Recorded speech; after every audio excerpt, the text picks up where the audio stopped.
नमस्कार मित्रों। पिछले भाग 128 में हम लोगों ने BNSS 2023 के सेक्शन 180 पर चर्चा किया था, which was related to examination of witnesses by police. Police के द्वारा साक्षियों का परीक्षा लिए जाने के बारे में। उसी अनुक्रम में आज हम भाग 129 में लेकर आए हैं। BNSS 2023 का सेक्शन है 181। Section 181 BNSS 2023 says us about statements to police and use thereof। Police को कथन करना और वैसे कथन का क्या उपयोग होता है उसके बारे में यह सेक्शन हम लोगों को बताता है। मित्रों, ये सेक्शन कहता है कि इस अध्याय के अधीन, ये अध्याय बोले तो अध्याय 13 का चर्चा हम लोग कर रहे हैं, चैप्टर 13 ऑफ BNSS 2023। ये सेक्शन कहता है कि अध्याय 13 के अधीन अन्वेषण कर रहा हुआ कोई भी पुलिस अधिकारी है और उसको उस अन्वेषण से संबंधित किसी बात का कथन अगर कोई व्यक्ति करता है और उसको उस कथन को वह पुलिस अधिकारी लेखबद्ध करते हैं, तो वैसे लेखबद्ध कथन पर उस कथन करने वाले व्यक्ति का हस्ताक्षर नहीं लिया जाएगा। नंबर 1। नंबर 2, ये सेक्शन कहता है कि इस तरह का कोई कथन है, कथन का कोई भाग है, अभिलेख अथवा अभिलेख का भाग है, भले ही वह पुलिस के डायरी में हो अथवा नहीं हो, इसका उपयोग न्यायालय में जांच अथवा विचारण के दौरान जब परीक्षण होता है तो वहां पर यथा उपबंधित तरीके जो हैं उन तरीकों से उसका उपयोग वहां पर किया जाता है।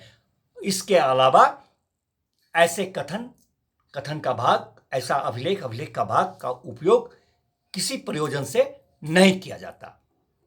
मित्रों, यह सेक्शन कहता है कि जब अभियोजन पक्ष उस तरह का कथन करने वाले साक्षी को न्यायालय में जांच अथवा विचारण के दौरान परीक्षण में प्रस्तुत करते हैं परीक्षण करने के लिए, और उसका किया हुआ कथन जो है, जो वह अन्वेषण में किया था, उस कथन को सम्यक तरीके से साबित कर देते हैं, ड्यूली प्रूफ कर देते हैं, तब अभियुक्त पक्ष न्यायालय की अनुज्ञा से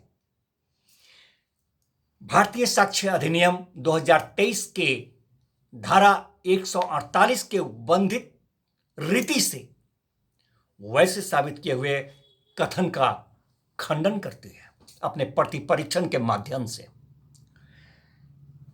अगर वैसे साबित किए हुए कथन का खंडन कर देती है यह अभियुक्त पक्ष अपने प्रति परीक्षण के माध्यम से, तो अभियोजन पक्ष देखता है कि उस प्रतिपरीक्षण में कोई ऐसा विनिर्दिष्ट बात आया है। विनिर्दिष्ट बात का स्पष्टीकरण ये धारा कहता है। विनिर्दिष्ट बात मतलब कि कोई इस तरह का महत्वपूर्ण तथ्य है, महत्वपूर्ण परिस्थिति है, सुसंगत तथ्य है, सुसंगत परिस्थिति है, उसका लोप हो गया है अथवा उसका खंडन हो गया है, तो ऐसे भाग को, ऐसे विनिर्दिष्ट भाग को स्पष्टीकरण करने के प्रयोजन मात्र से ही पुनः परीक्षा में उसका उपयोग अभियोजन पक्ष करते हैं। जी मित्रों, यह तो हुआ कि वैसे कथन जो साक्षी ने किया था, किसी व्यक्ति ने किया था, उसके उपयोग के बारे में न्यायालय में कैसे उसका उपयोग हुआ। यह सेक्शन कहता है कि भारतीय साक्ष्य अधिनियम की धारा